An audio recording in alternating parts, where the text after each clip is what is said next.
Alright. I would like to call to order the February 13th, 2024 Columbia Borough Council meeting.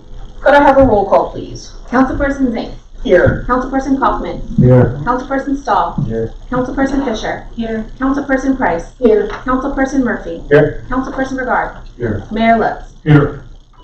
Alright, would anybody like to offer an invocation? Alright. If you'd like, please rise.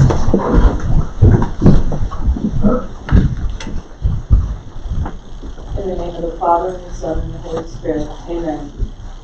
Dear loving Father, thank you for your abundant blessings on all who are gathered here today. Thank you for life itself, for the measure of health, for our individual and collective God-given gifts. Thank you for the honor to be involved in useful work. Thank you for the freedom to embrace you or the freedom to reject you. Thank you for loving us, even so, for your boundless and gracious nature. I pray for this council meeting tonight. Give the council members wisdom and guidance as they deliberate on items before them. Place in their hearts their desire to make a difference to this community. May every decision be righteous in your sight, for our benefit and your glory, in the name of the Father, and the Son, and the Holy Spirit. Amen. Chief Rhino, would you like to lead us in a pledge, please? I pledge allegiance to the flag of the United States of America and to the republic for which it stands, one nation, under God, indivisible, with liberty and justice for all.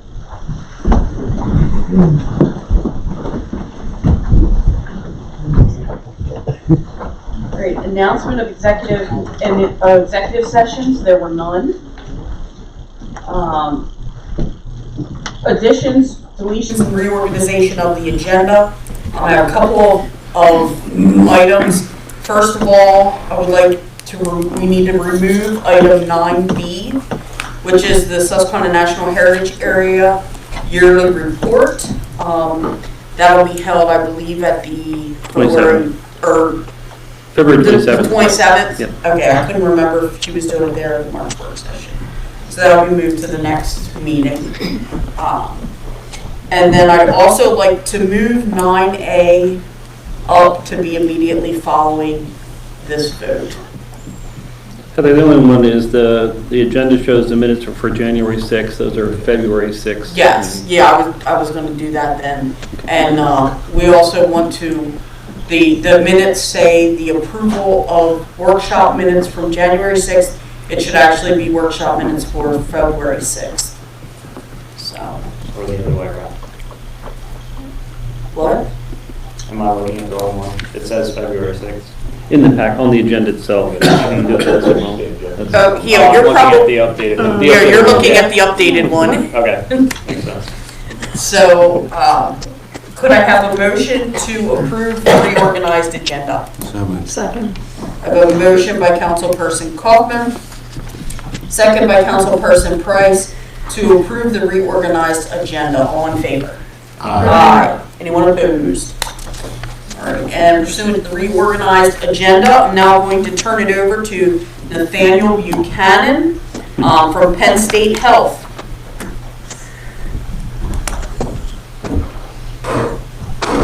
Well, good evening, everybody. This is the highlight of my job.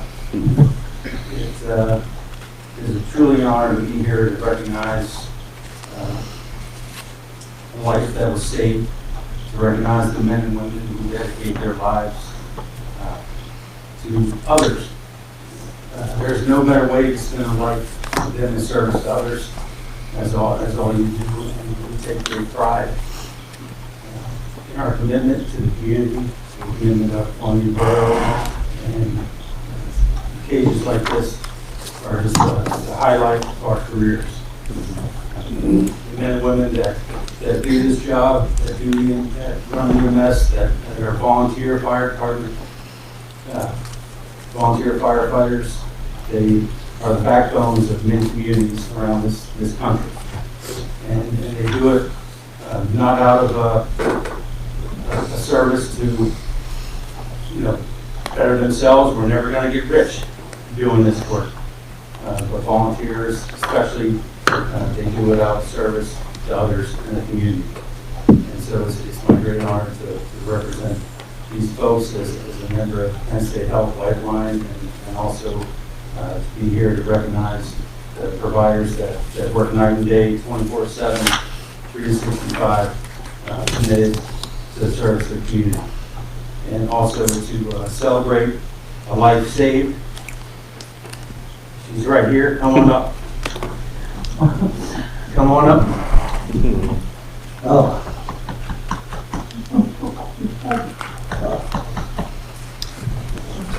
I have a card for them. Okay, all right. You stand up right up here with me. You help give it to them, all right?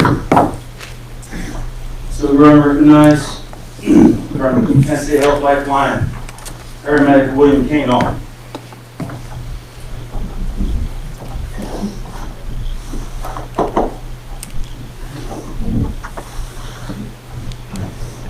EMT Robert Swift.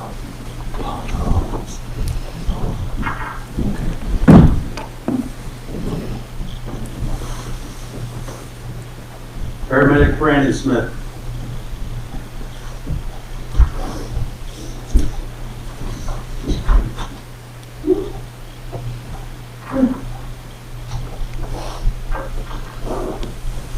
EMT Leslie Fritz.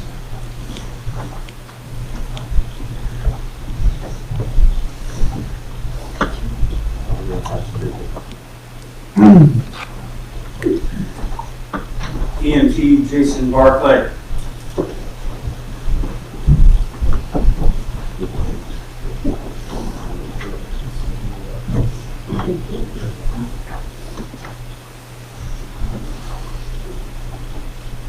EMT Justin Zoll.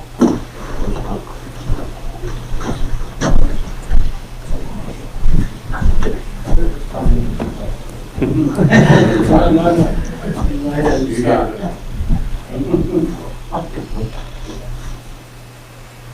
And Scott, is John not going to be here? He's not. Okay. And EMT Scott Reiner.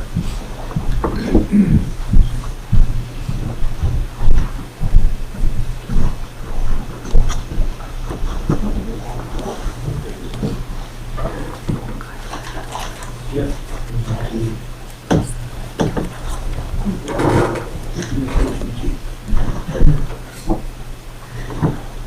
That expresses how I feel. My family and I are eternally grateful for everything that was done for me. And I can't say more than thank you. There's no words really express how I feel. But thank you. That's all you need to say. You don't even need to say that. Thank you. Thank you so much.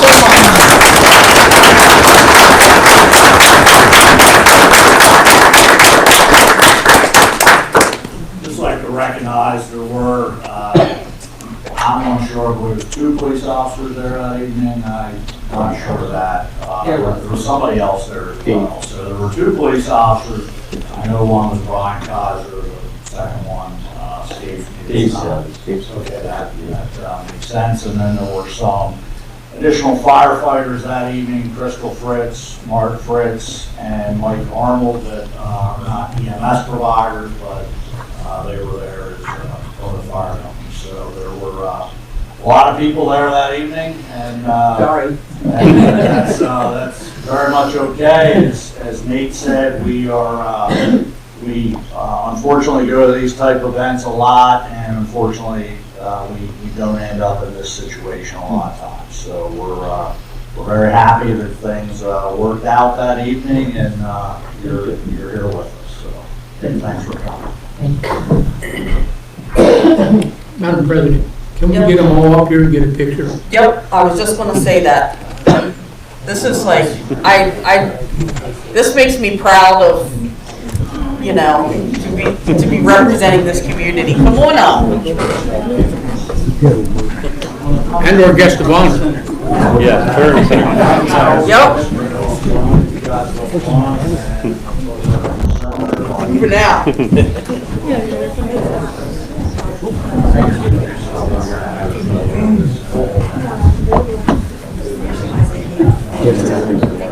He's in there. That we were. Now, come to the ER and the ambulance.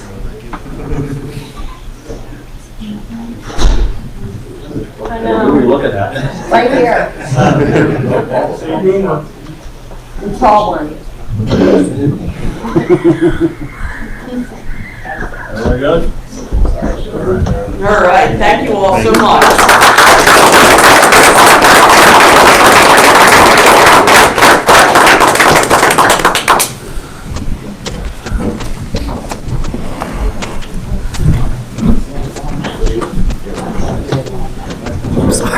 Someone's knocked me over. That's okay. Hey, you touched my room now, I'll touch yours. Thank you. You're touching me. What? You touched my beard, and I touched your beard. Stop! What you did, you I know. Just having a good time over here. Be careful out here, you're getting slippery. Oh yeah, it might be getting slippery, huh?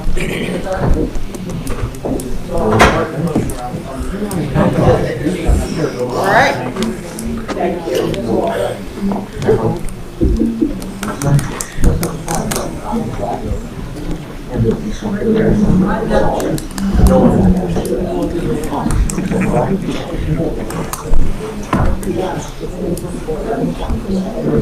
Please pass along, Jack, our thanks to Souders and Kaiser. Yes, sir. As well. Thank you.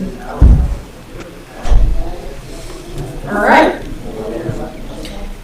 Moving right along, citizen comments, non-agenda items. First sign up we have is Frank Doutrick. The only sign up I have is Frank Doutrick.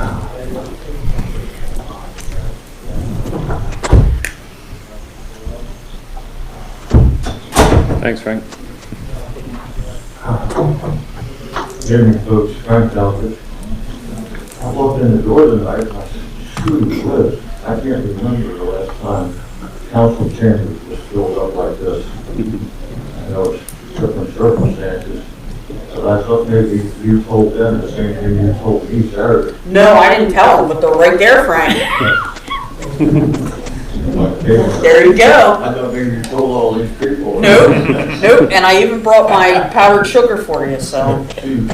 She had said she's gonna have Boston officers meeting, that's what I was referring to. The only issue I got, I'm trying to get a take on why all the guns and everything's going on downtown. What's going on? Over a week ago, there was an issue here where now there's rumors out there. And I guess because we don't know the facts, there's going to be rumors. So, somebody give me a take on something that's going on, why they're downtown. And yet, it tells me they have no regards for the police. If it's that right here at Third and Locust, that's what, I don't understand what's going on. Anybody give me a take on it? What happened in Third and Locust? I understand I don't know how many police cars and, some said there was guns involved, some did, and some said it was a drug bust, I don't know. When did that occur? Over a week ago, that's right. That's Security Street, wasn't it? We had 3 incidents in January where guns were involved. One was an incident on Cherry, one was an incident on Perry Street, and also North Shore. So there's nothing out here. There was nothing out here, no. I can tell you that Friday night, our officers in the task force had a what we call a street crime detail. So we had about 7 additional officers in this town trying to just locate criminal activity. The drug task force, were undercover officers, so they were able to locate some known drug dealers. We stopped certain people. We picked up some people on warrants. So we're doing some extra activity that was out here in the area during Locust. But we have not had any gun incidents in the past week. where would a citizen go to find out, to get information on this? If it's not in the paper or wherever it's published, where would a citizen go to get that information? Citizens can reach out to me. That would be a lot of calls out here to you, if that's the case. If that needs to make it public. Well, we can say, I didn't think That would be the place, I think, and then that would squash the rumors too, so. And Fred, they have a, Come to the meeting, and I said, I don't know, here, I said, maybe I missed it. they have a online data feed called Crime Watch, which is also where any police activity, once it's reportable, goes on to, you can get to it from the borough website, you can sign up for alerts. That has the most updated information about any incident that happens over in the police department. As a matter of fact, Frank, this was one of the topics, if I may. Yep. That I was going to bring up this evening. We recently received our 2023 report from Crime Watch, and I was extremely impressed with much of the information that was contained in there. For example, we were rated pretty high on the number of visits on our Crime Watch page, 230,000 visits in 2035. I'm sorry, last year. Subscribers. Yes, 2023. Subscribers, 3,078. So we have 3,000 people that subscribe to our Crime Watch page, and we are putting out information daily. So I think we do a better job today than we have, in the past with putting information out. But if residents have specific concerns or questions, they can always reach out to me directly.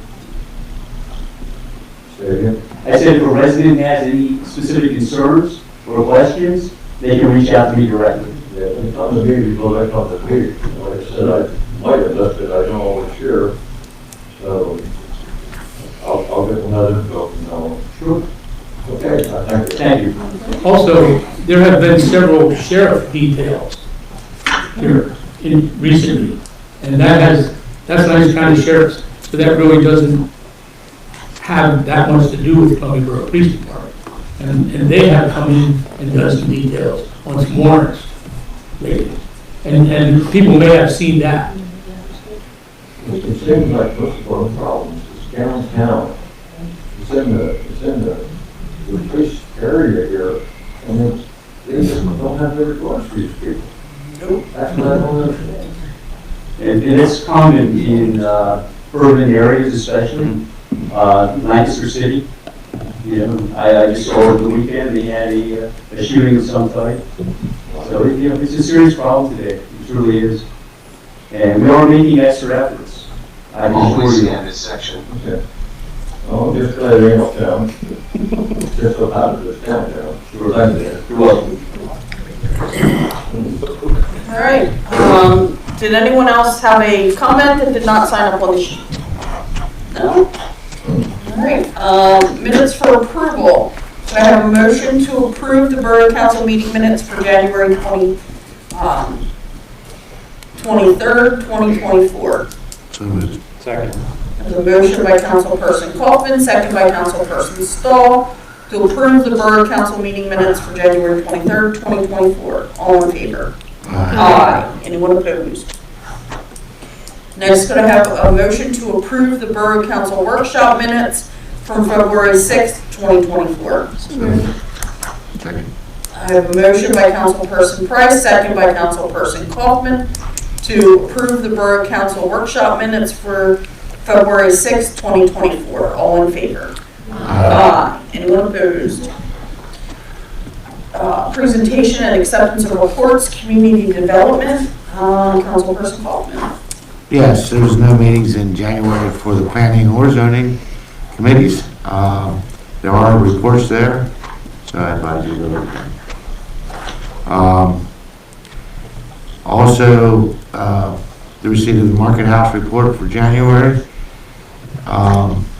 and February 22nd starts the Columbia Series at the Market House. It's free, it's open to the public.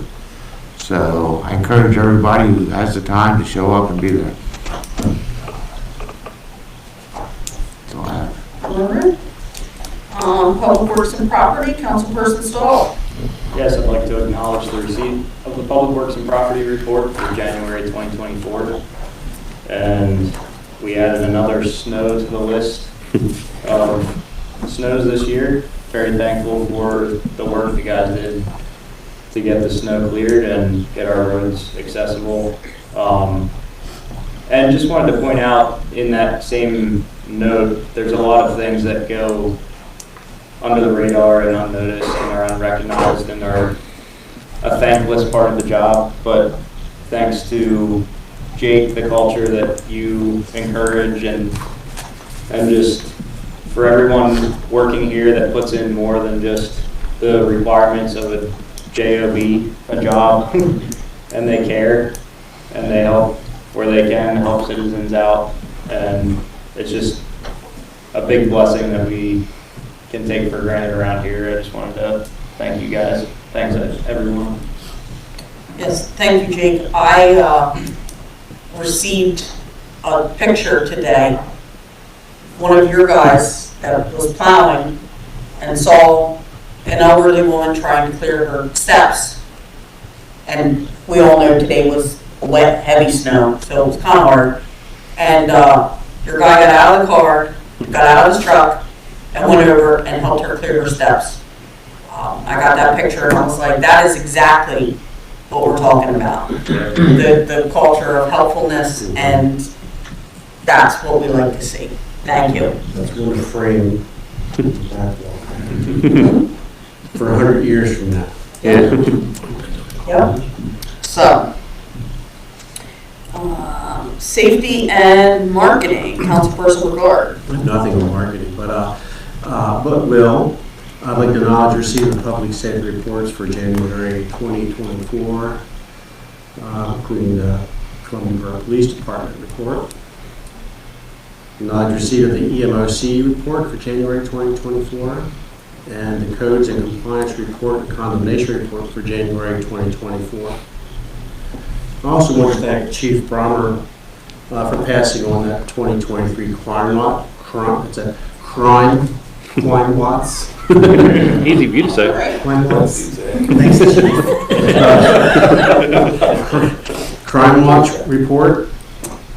Not only does it highlight the incredible work our police department does in our community, serving and protecting. Without a doubt, it's a popular tool that the public has plugged into, not just to help with tips, but to get information, which, as you recall, is an integral part to our suite of crisis communication platforms that we talked about just this past meeting. Unfortunately, it's not in the packet for the public, so I would like to ask staff if they could get it on the website, for our website, for the public to review. We appreciate it. And also, the codes department report.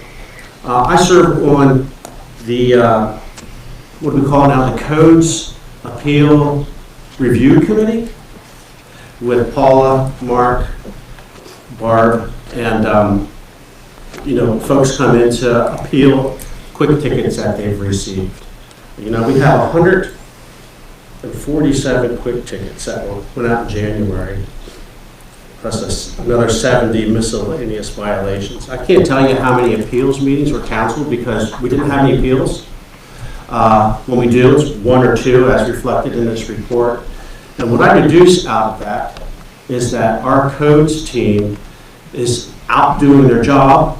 We've got a lot of violations, but we get very few appeals, which tells me that those violations were earned by whoever received them. So they're not being contested, which I think is a reflection on the codes manager and her team and getting them out there to do their jobs. And how do you qualify a quick ticket, reasonable one, non-reasonable one? Well, by the number of appeals that we have to give away when they come to these meetings. So great job. I acknowledge that.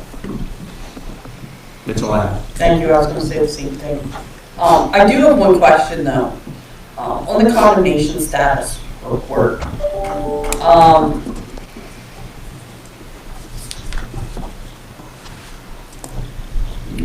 There's the two on Fifth Street, on South Fifth, that are now marked complete.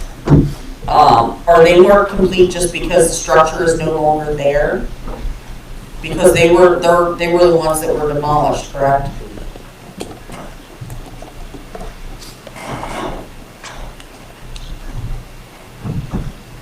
Do you know The the one addresses? fifty-four, 156? No, 128 and 130. No, that's the ones that were where the fire was, Yeah, right next to the avenue, what's the avenue? and so are they marked complete because the structure is no longer Right next to there? Avenue J. No, they are still there, they passed their condemnation inspection. Oh, they're not the ones that, Hmm. No, they're. They're rehab. That's- Form 156. okay. Okay, so, but then my other question is, so on this thing, we have the compliance date. So let's just take, for example, the 1081 Cloverton Drive. It was an illegal rental. It's currently vacant. It was condemned May 24th of 2023. The compliance date is 6/26/2023. So we're 7 months past that now. Does that just sit? Like, how does that work? And if we're not doing anything after the compliance date, why are we reporting the compliance date if it doesn't really mean anything? The compliance date is technically put in there for when they are condemned, which means depending on the scenario, that compliance date can and will change. That is a scenario where the owner moved up north. We can still continue to get fines. Matter of fact, we were just over at the JP's office last week. I believe she had 15 tickets that were before the judge, and she was a no-show, so she's guilty on all of them. It's sitting there vacant. She has moved. I am with the understanding that she did, I'm gonna say a month ago, refinance. I was made aware of that. I don't know where it's going from there. Yeah, that compliance date has to be in there by, you have to, if something is wrong with the property, you have to say, you need to do this by this date. And then after, if they haven't done it by that date, that's when you start with all of, whatever the violations are, where you go to the MDJ, so. How long does it have to be vacant and in this state before we send it to Vacant Property Reinvestment Board? She did it yesterday. Can we blight it? I mean, why are we allowing these properties to sit this long? If we can blight them, and she's obviously not responding, blight it, and maybe that'll get the attention. I mean, that got the attention of 170 South Fifth Street. The shape of the house, my understanding is for it to go into the blight, doesn't it have to be in very poor condition? There's several criteria, and I don't know, I just asked that because I don't know what the state of the home is. I mean, if they're getting... The state of the home isn't terribly, they clean it out. The outside has been, I think, one time from us. At least once or twice we went in there. It's just one of those properties or the processes that just take a long time to work through the legal status, but we are trying to move these forward as best we can. Oh, well, if the property's being kept up, It's then... not blighted, it's just vacant and... Oh, well, then that's fine. I figured vacant meant they were leaving it go, and I didn't want another neighborhood to have, a blighted property sitting there. It's just getting worse. If it's just a vacant property, Has the borough done any lienable work that wasn't taken to the district justice, like grass mowing, trash removal. Yeah. That's, you know. That's already on. Okay, that's okay.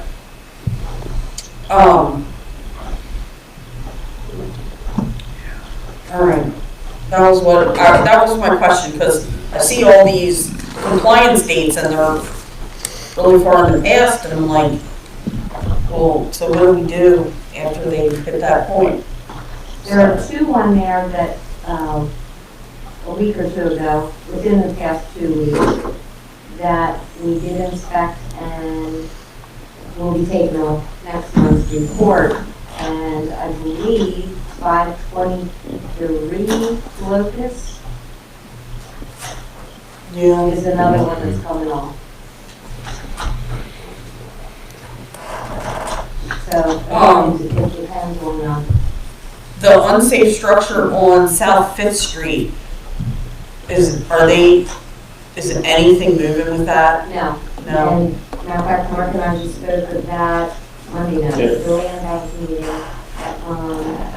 and perhaps putting that into the light. I have spoken to Lancaster County Authority months ago in regards to that. I don't think they want to touch it. No, probably not. Yeah. So, and as I said again, we can't let it have to do something. The owner is going to do something. Is the house that it's attached to, is that in danger at this point? Not that we know of. The house that's damaged is pulling away from that one, but it does not seem like it's causing structural damage to either of the adjacent properties. But a more detailed investigation of the subsurface issues are going to have to be done. And the easiest way to do that is take the house down so you can get in there and look at it. And 170 South Fifth, that is in the blight program. Have we heard anything from them yet? I have not. I guess I'll hear something at the end of the month then on that one. But I have the vacant property reinvestment board meeting. All right. And the 447 Union Street, that is being cleaned up by the homeowner, correct? Everything needs to be, yes. Good. 1328 to 1330 are moving along, so I don't anticipate that being too much longer. Good. Yeah, I know. I drove by there this weekend and was like, "Ooh, that's coming along nicely."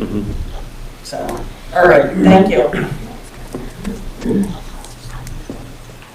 On that, like if there's a fire, is there just a mandatory compliance date length, so to speak? Like 6 months, or is it just determined based upon The how severity. severe? Yeah.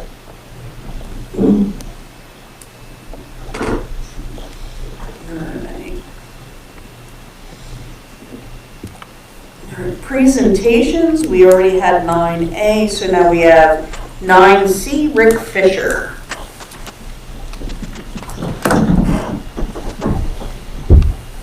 I have a PowerPoint presentation.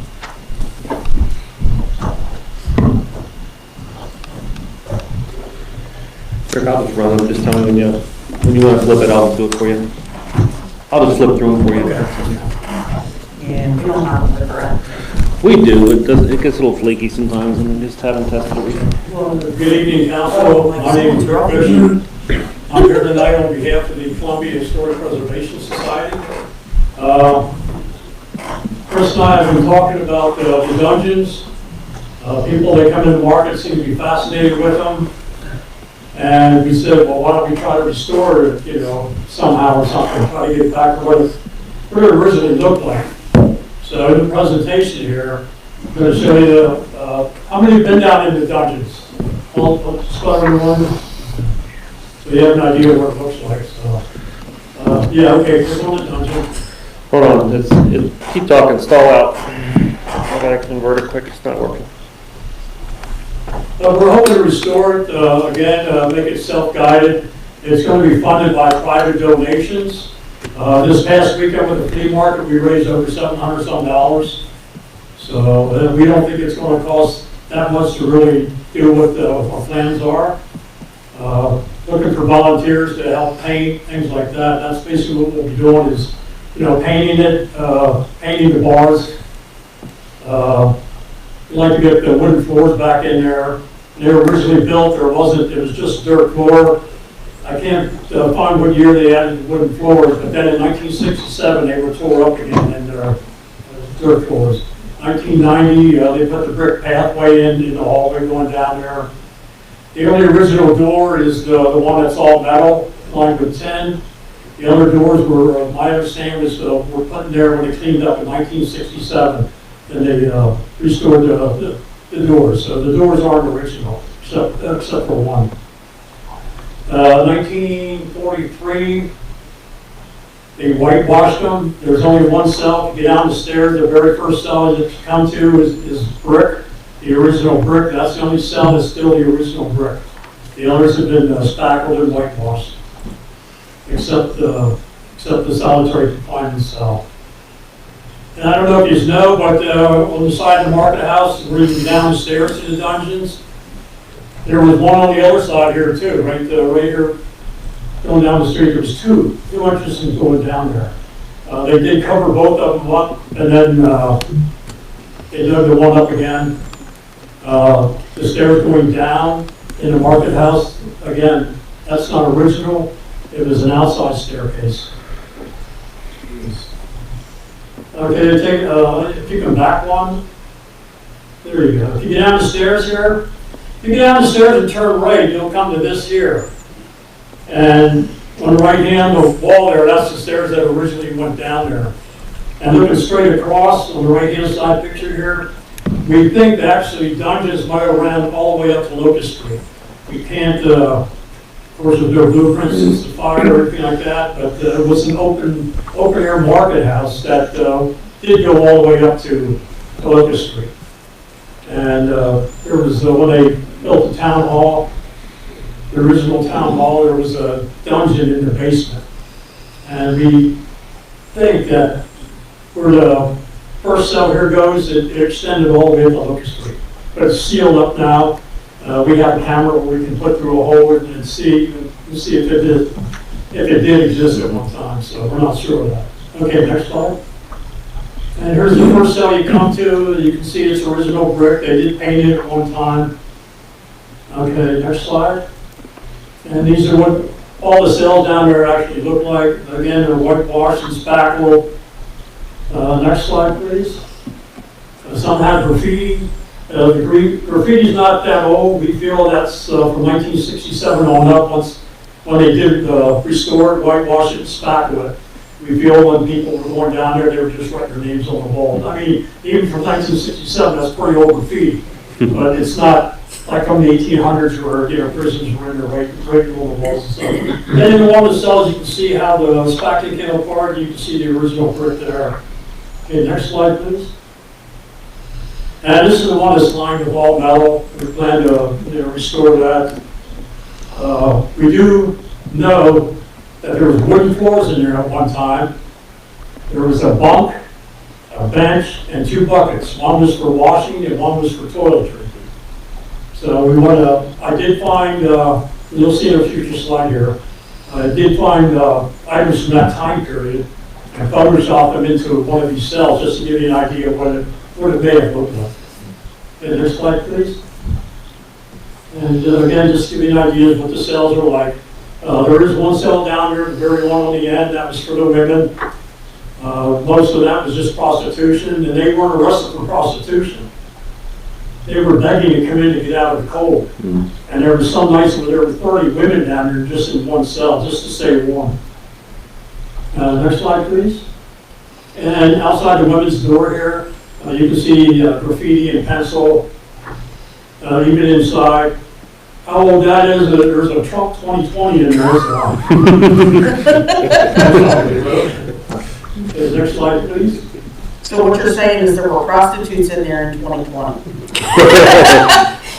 We're just connecting the dots here. But once they're restored, it's going to be a self-guided tour. We want to have interpretive panels as you walk down the hallway. You can just see different, read about different history parts of this. It was known as the Black Hole of Calcutta. health inspector in 1897, I believe it was, came out here and ordered it shut down. He said it was unfit for any human being to be in there. Next slide. And you can see here how they're complaining that it's not fit for any human being at all.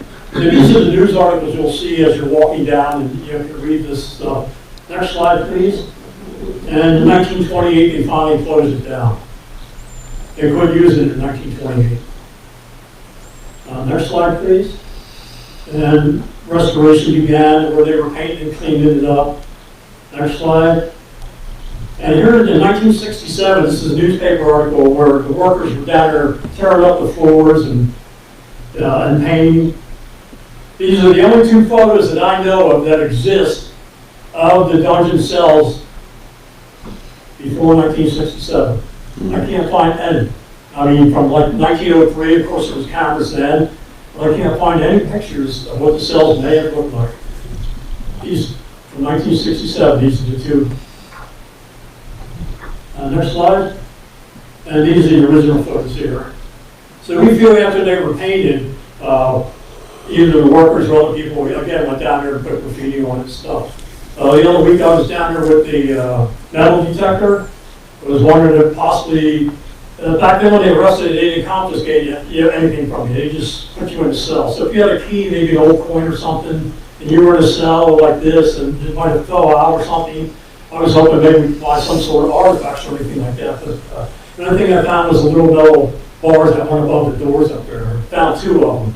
So then two of them are missing. So we have the two now, and we want to replace them. So other than that, my Ford would dream of a fortune and running out the back door, run up and smoke. Next slide, please. And on the picture on the left is 1990 when they were restored. That's when they put the brick pathway in.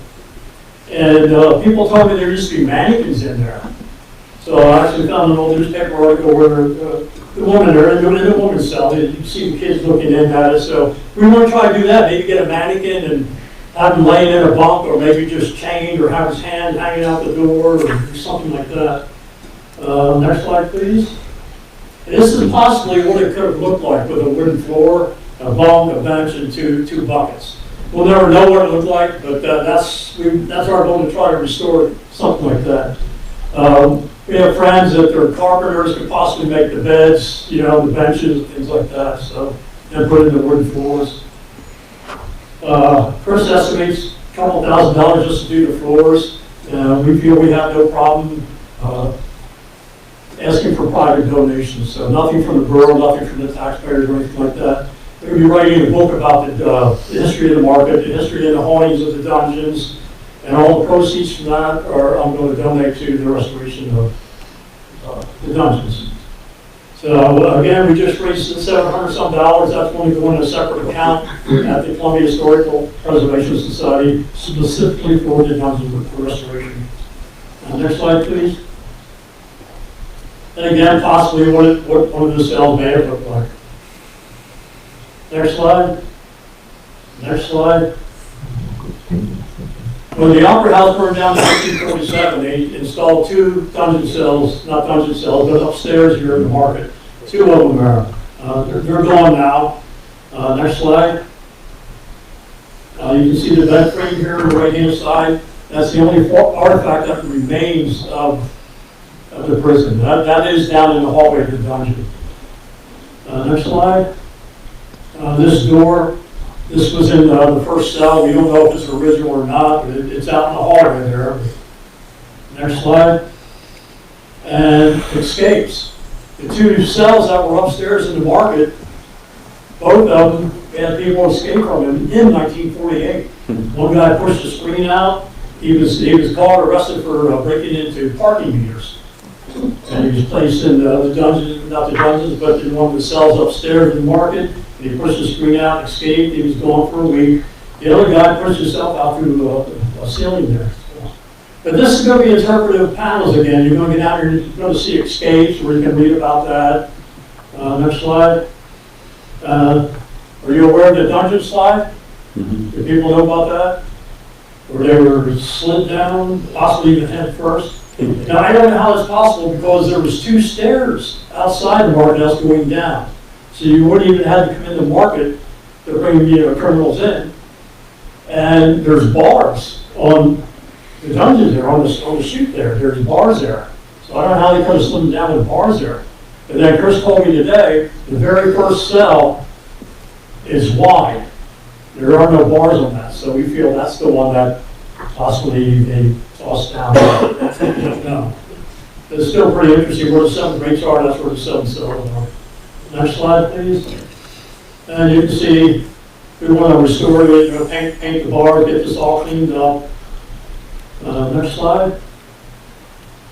John L. Sullivan, bare knuckle boxer, one of the more famous people to come to Columbia and spend the night in the dungeon. He was arrested for being drunk, and when he was let out the next day, he swore if he ever came back to Columbia, he wouldn't touch a drop of alcohol. He did come back a year later, and he didn't drink anything at all. And they said he was a completely different person. So that put a fright into him. Imagine being down there. They were prisoners weren't kept down there for more than 3 days because they were transported to Lancaster then. So, but even one night down there, you can imagine being in total darkness with other criminals in there. Maybe I was arrested for being drunk. Now I'm in there with rapists, murderers, thieves, whatever. One bunk and maybe 30 guys in a cell. And you know who's getting that bunk? Next slide. Some of the other famous people, Thomas Edison, he was arrested for going 20 miles an hour down Locust Street in an electric car. He spent a night in the dungeons. So you do have, based in this history on famous people that have, been in the dungeons and been to Columbia. Chris thinks that's why he invented the light bulb. And you can see some deaths. In 1853, a man committed suicide, John Wall. There have been a few psychics going down into dungeons and claiming to say there's a man named John down there. Is that Big John? We don't know. Now, they say Big John's down there. We don't know who John is. And then I came across this the other week.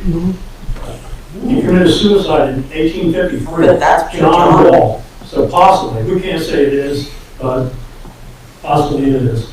So we do have a recorded deaths down there. People have set themselves on fire.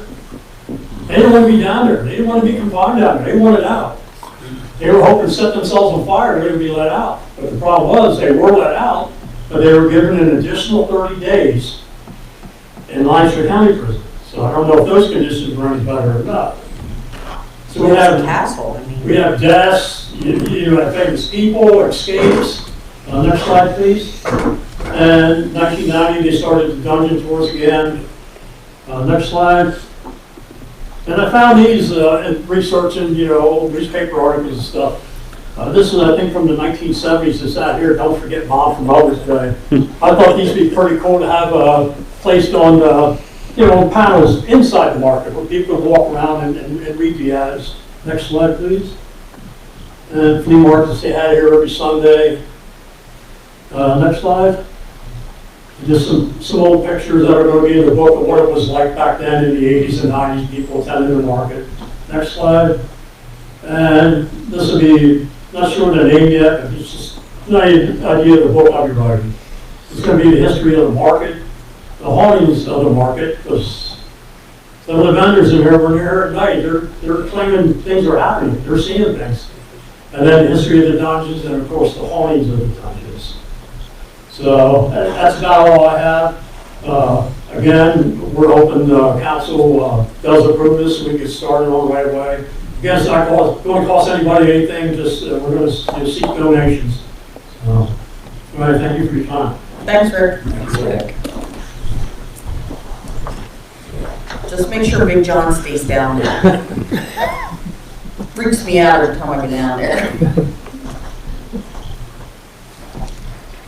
All right, do we need to take any action, or do we need to put that on a future thing? Is there anything we need to do on that? Well, if council just lets us know that, hey, this is something we want to move forward on, we can just be giving regular updates, because there's no expenditure of money per se. Yeah. It's just, I wanted to make sure the council's aware, because it is a borough-owned property. Right. Unless there's any challenge, I say, Rick, you guys can go ahead and get started on this stuff. All right, thank you. But I would suggest you vote on it. You can, if you want to take a formal. So that there's a record of permission given because of liability. Well, that's what, yeah, that was kind of my thought. Well, then was- why don't we put it on the agenda next week, or the next council meeting for Okay. action? 2 weeks ago. Yeah, we'll do that formally, just so we can formally action it. All right. Mayor, let's Chief Brummer. Just real quick follow-up on what Pete and others have said. Talked to the chief just before the meeting, and I said, how do we make out today with the snowstorm? And he said, things were great, no accidents, one disabled vehicle. Council chambers were full of emergency personnel here tonight.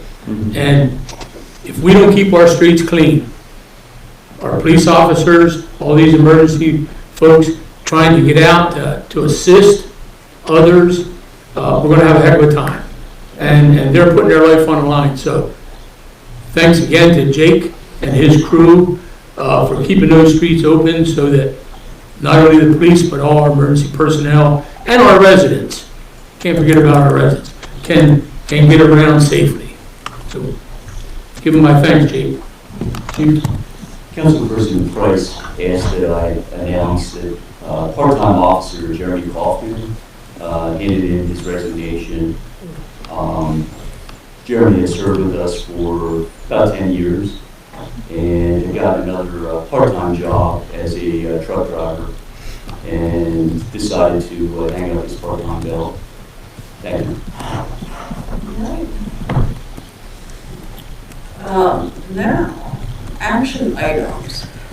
We have resolution 2024-09 to dedicate the PA 441 bridge over US 30 as the Major General Edward C. Shannon Memorial Byway. That was the name I put on the resolution. We had talked about this last week, and Senator Ullman requested a formal resolution, so we wanted to do this. Did anyone have any concerns? No, I have a motion to adopt resolution 2024-09. Second.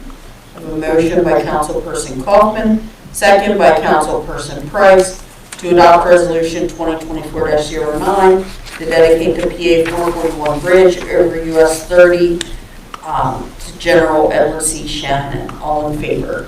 Aye. Anyone opposed? Next, could I have a motion to approve the bill payments? Second. A motion by Councilperson Kaufman, second by Councilperson Price, to approve the bill payments. Are there any questions, comments, or concerns with the bill pay list? Seeing none, I have a motion by Councilperson Kaufman, second by Councilperson Price, to approve the bill payments. All in favor? Aye. Anyone opposed?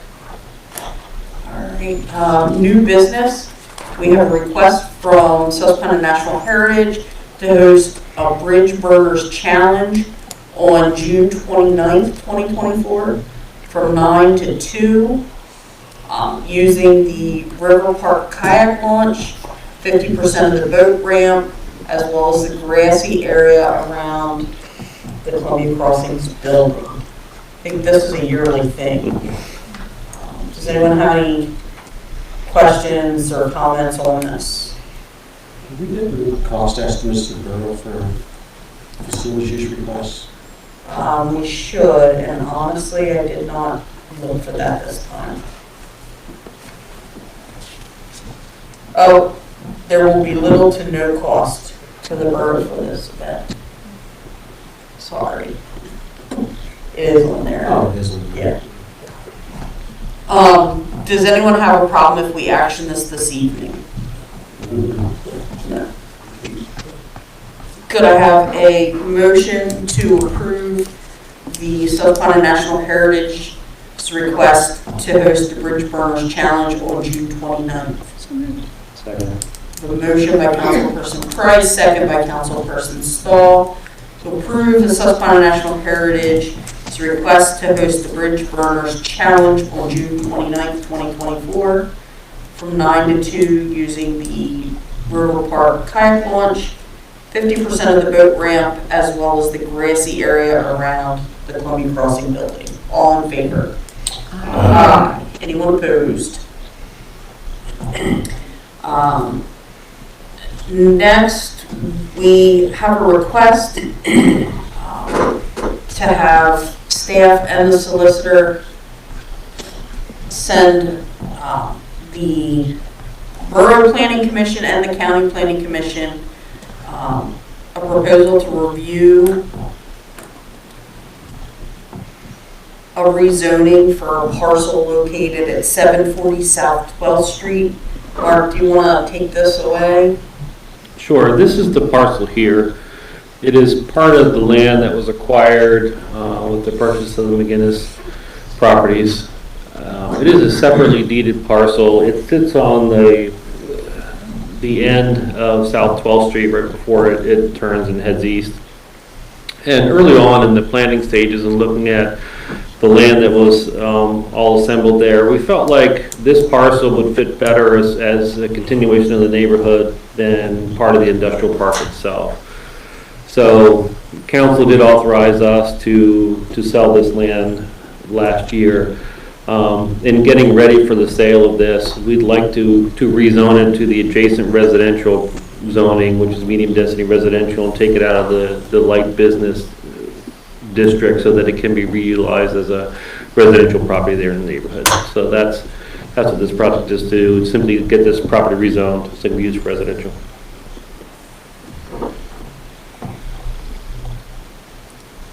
When was it taken out of residential zoning? I think that was, because it was owned by the McGinnis family, I think that was rezoned when the light business park went in. Because that was all part to be included in the airport property. Had you just point to that? Yeah, I don't know if you guys can see it. It's hard to see. It's right, that darker blue square, Frank, right here in the corner, right in the middle. Okay, that's what enough. There you go. Is that better? It's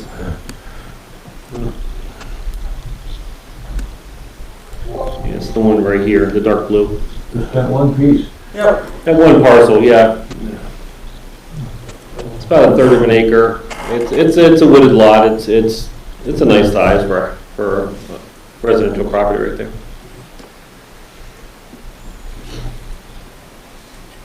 Are there any questions? Does anyone have any concern actioning this evening? No. Okay. Do I have a motion to authorize staff and the borough solicitor to seek the Borough of Columbia Planning Commission and Lancaster County Planning Commission review and to advertise an ordinance to rezone the parcel located at 740 South 12th Street from light business to medium density residential? Second. A motion by Councilperson Kaufman, Murphy. I said, I had it in my head, I wrote Kaufman. Murphy, second by Councilperson Price, to authorize staff and the solicitor to seek the Planning Commission and Lancaster County Planning Commission to review and advertise the ordinance to rezone the parcel located at 740 South 12th Street from light business to medium density residential. All in favor? Aye. Anyone opposed? All right. And next we have Resolution 2024-10 to appoint Emily Broish to the Shade Tree Commission. We had an opening on there since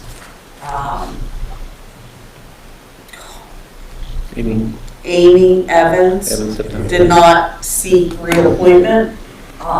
We didn't have anyone at the time. They have since contacted Emily Broish. We had looked at her application before, and when we appointed Why am I struggling with names tonight? I am really struggling with names tonight. We appointed Nora. Now we have another vacancy, so Emily has agreed to serve. Are there any questions? Does anyone have any? And she is here tonight. And Emily is here. Does anyone have any problems actioning this evening? Did anyone want to ask Emily anything? Take care of our trees. We love our trees. Thanks for getting involved. Yes, thank you for getting involved. Do I have a motion to adopt Resolution 2024-10 to appoint Emily Broish to the Shade Tree Commission? I have a motion by Councilperson Price and a second by Councilperson Stahl to adopt Resolution 2024-10 to appoint Emily Broish to the Shade Tree Commission. All in favor? Aye. Anyone opposed? Thank you. Thank you for serving. Congratulations. Staff reports, comments, and announcements. Solicitor Gable. Not too much to report tonight. We are working on a couple of agreements to try to get them out. I think you probably know that the Chickies Rock Outfitters is going to have to move from their current location, kind of under the bridge, to under the patio area of the Crossings building. So we're working on getting that lease amended, and that should be ready to go here. Mark and I had a discussion about that today. Also working on the lease for the KT Graham building as well, so we can get that up to a market rate lease and get it. Thank you. Stop get losing it, money. Exactly, that would be a very good thing. So I'm just about finished a draft of that, so we'll get over to Mark. And we're just keeping on plugging along. The properties on Lancaster Avenue that you authorized us to execute on, the sheriff has served one of those liens to combine them, and we're just waiting on service of the second one at this point. I think that should happen within the next couple of days here. We just haven't gotten an update yet on that, but that is moving forward as well. So. But we haven't heard anything from them. No, have not heard a peep from that. Yep. Along with that, the lien we talked about last week has been paid today. As of today, it was paid. I talked with Codes and Mark the other day. Yep. Yeah, I got confirmation it was paid today. So, Borough Engineer. Good evening. We keep moving forward on a lot of projects that are currently in the works. Coming before you soon will be the 200 block of Union Street CDBG project. Reviewed that with staff today. My intention would be to have that on your March agenda for authorization to advertise, which will put us out to bid in April and get us started in the summertime. Additional project, I spent some time with Jake looking at the streets last week that he's intending to pave with Borough Crews. We are going to have some ADA ramps that need to be upgraded, so there'll be a contract that needs to go out for that. I think, again, I'll be back in March asking for authorization to proceed with that. Otherwise, I think that's the highlights. Oh, one last thing. I knew there was one more thing. Walnut Street. We are continuing to weave through the PennDOT process on that. The topic of the first quarter of the year here is lighting. So we are meeting with PennDOT's lighting reviewer next week, and it's our intention, we're doing everything we can to make sure that we can utilize the same light that you currently have on 3rd Street. The lights that you have on 3rd Street actually match the lights that are down in River Park. They're a ADCO fixture, which we need to work to get the approvals in place to allow PennDOT to use that light again, but that's our intention to kind of continue that through and connect everything together. That's what we're working on right now. All right. Speaking of that, though, I did have a question for you, and I forgot to ask it when we were on the Public Works report. you have the 800 block of Chestnut Street for this year. Do we know Yeah. what the plan is? Yes. Curbs and sidewalks, right? We haven't figured out. We haven't figured out? We haven't figured out. That's another project we've reviewed very closely here in the last couple of weeks and came to an agreement really today on the scope of that project. We are proposing to replace the curbs on the 800 block of Chestnut Street. That will eliminate the gutters that are there. But the curbs are in horrendous condition. We can't pave the street without doing something there. So you'll get new curbs.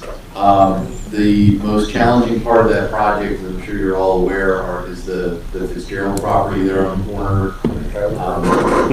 There's no curb, and currently the water flows, the surface flows around and goes towards Spruce Street. When we can't really put a curb in there because of the trees, and also we have an ADA ramp. If I put an ADA ramp in there, I can't get the water to flow around like it normally does. The solution to the problem is going to be to add a bump out in that corner. So we'll bump a curb out around the trees. That'll give us enough room to grade in an ADA ramp to tie back into the existing brick sidewalk. We'll set an inlet on the back side of that curb to intercept the water before it gets to the intersection. And the goal would be to pipe that water then down Chestnut, turn it on 8th, and we'll send it back to an existing inlet that's at the intersection of 8th and Spruce Street, which discharges it down to the creek. Okay. The other benefit of, so I do have to pick up some additional survey. I owe you all a cost estimate on that because it's a little bit more scope than we originally planned. But there isn't another way to make that project work without having major drainage issues. Well, yeah. So the other benefit of the proposal here is with running storm sewer down 8th Street back to Spruce, there's 2 low-lying areas currently to cover. One right at 8th and the alley, as Mark's zooming in right now. Avenue Ave. Yes. Mm-hmm. Don't go to street view on that, and see it? Yeah, go ahead. So right there at Avenue F. Currently what happens is the water runs down that brick gutter and it jumps up and actually runs over the street. That's a bad situation. So there can be an inlet place right there to capture that water, to keep it from crossing the street. There's another low spot on the other side of Avenue F right there. It's just the way the street's graded. The water kind of runs around the corner and just kind of lays in there. We can throw an inlet in there. That gets me onto the right side of the sanitary sewer because you have sanitary that runs down Avenue F the whole way in the alley. Once we're on the good side of the sanitary, we can jump over the road and then run it down to a new inlet that we'll place in Spruce, and we'll just connect onto that existing pipe.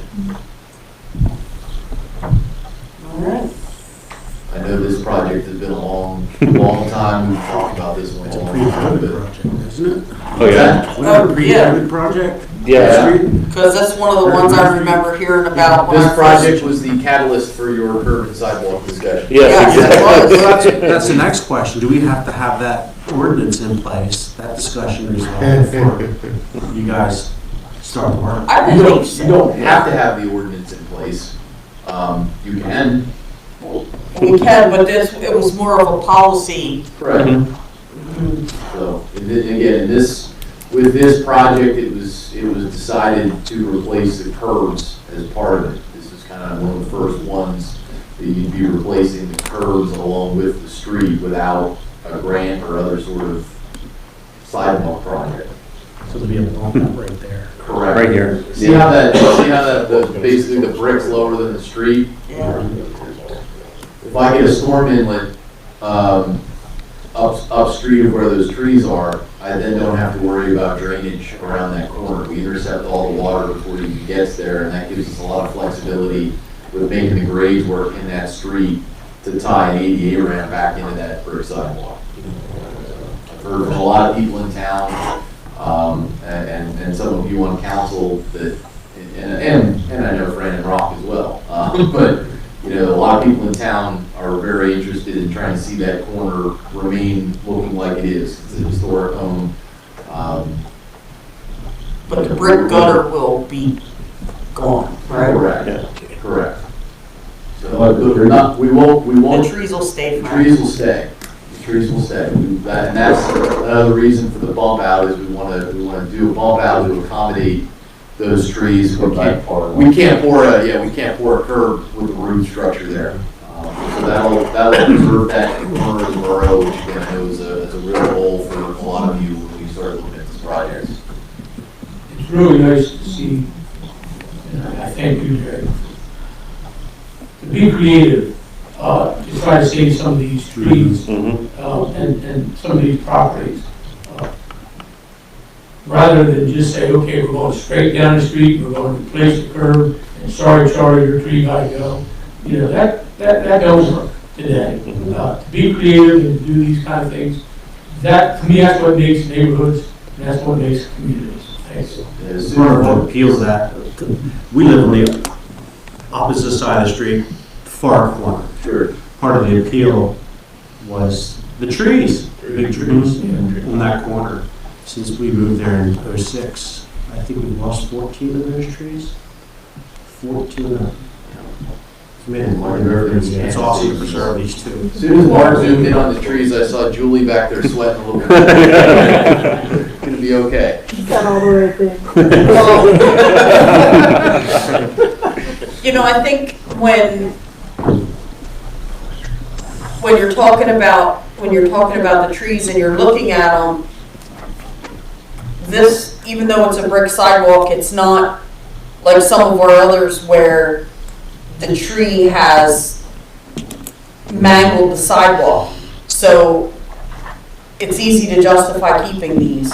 Whereas some of those other ones, when it has, you know, the whole sidewalk tore up, like further down on Chestnut Street in the 500 block, some of those are awful.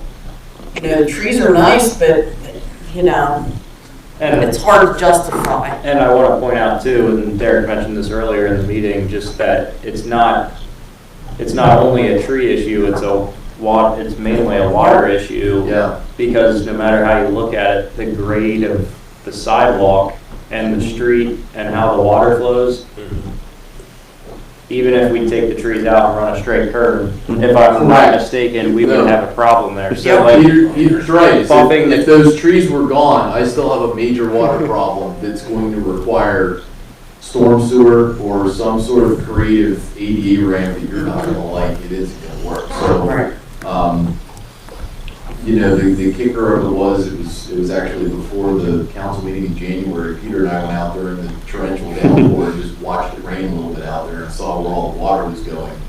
And that kind of gave us this roadmap of, you know, I've had surveys of this, but we actually went out there and saw how it performed in the pouring rain.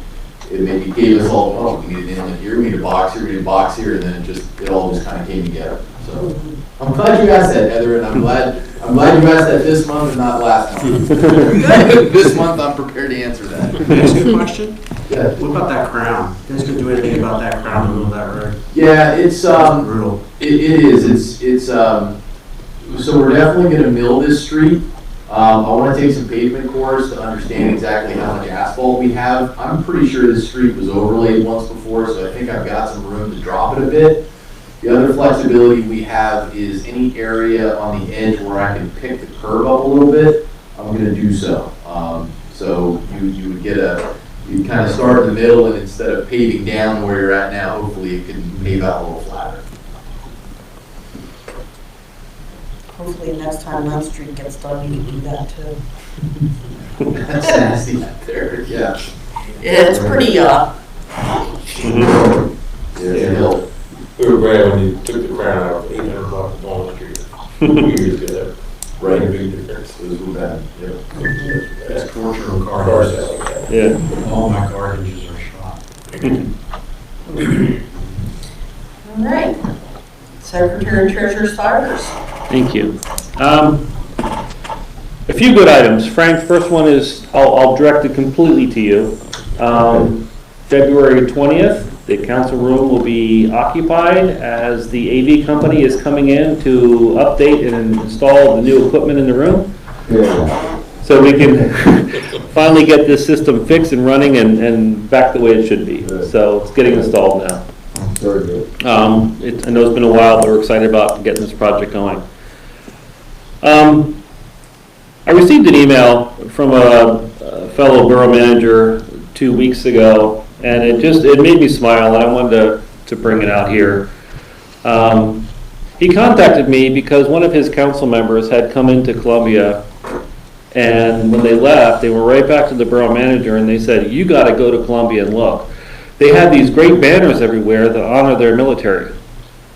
Said, "We got to do that in our town." So we were chatting back and forth, and within the next few weeks, Lewistown Borough is going to have hometown hero banners as well. And so I shared some of the other communities around here that have it, but it really is impressive to see the number that we have here. He is retired military. His heart and soul is in the military, and he wants to see this done as well. So it's neat that our legacy and the work that we do here can extend beyond the boundaries here and go out to other communities. And now we have a little more community jump on the bandwagon. The second to that is I got an email from the manager from Mountville Borough a while ago asking me how we do emergency communication. I don't know if you saw, but as of last month, Mountville Borough now has TextMyGov. And they're using it now to communicate to the residents because they looked at what we did and they liked how it was working and how it works for us, and so they're implementing that as well now. So they just got their system up and running, I think, last month. So encouraging to see, these things getting extended out. Big news, and I think it's only been about 3.5 years that we've waited for this announcement, but we received a communication from the state, the Department of Treasury, that our scope approval has been granted for the Market House, our RACP grant funding. Literally 3.5 years that we've been working to get this done has now been approved. There are some tweaks and adjustments that we have to do to the money, and that all it is basically is there are some items that we included in phase 1 that don't count towards RACP that'll just shift the funding over to phase 2, and we'll balance out the projects over there in that part. But great that we finally have crossed this threshold and gotten this done. So I just want to thank Sandra Love, who works for CS Davidson. When we brought this project to her, she took it on, and again, Sandra does this work for the state through CS Davidson, and if she reviews these projects, I can safely say that she's even baffled at how long and how much detail and some of the stuff they asked for on this is not normal. But it's all behind us now, and we have that approval, so we'll work through the final details, and we'll be able to get that money released. That's about $1 million comes back to us. That, again, we've already expended those funds to improve the Market House. So this is now the $1 million that comes back, and we'll put some of that money towards the phase 2 projects. So we might get that check, sometime in the next year. Yeah. Hopefully get it in soon.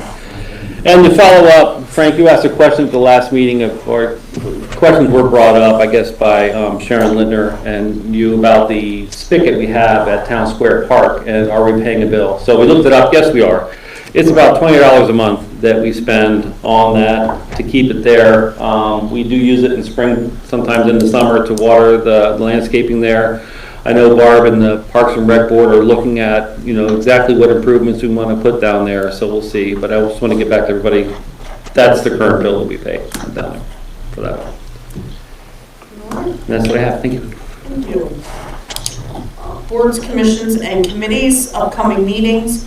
On the 15th, this Thursday, is HARB. The 20th, next Tuesday, is the Planning Commission. And the 26th is Shade Tree Commission.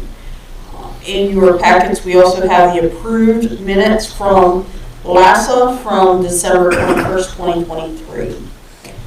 Borough Council comments. We'll start with Council Person Bud. Yeah.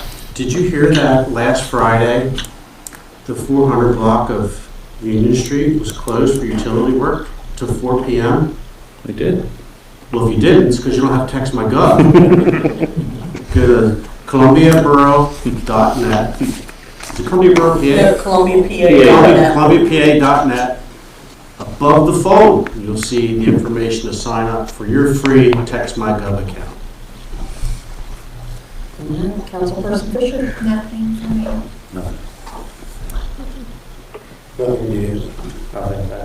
I think, in your bins, you all got the pamphlet for the Boroughs Association Conference this year. Think about if you want to go, because in the next month or so, we should be filling out the paper for who our voting delegate will be. And once again, thanks for Jake and all his crew for all the great work on the snow. Hopefully it's the last, but I'm not holding my breath. Announcement of the next meeting at 7 p.m. on Tuesday, February 27th. Council will hold a regular meeting. Can I have a motion to adjourn? So moved. Second. A motion by Councilperson Price, second by Councilperson Stahl to adjourn at 8:20 p.m. All in favor? Aye. Aye. Anyone opposed? We are adjourned. We have checks. We have checks to sign. And Frank, there's false knot, you better get it.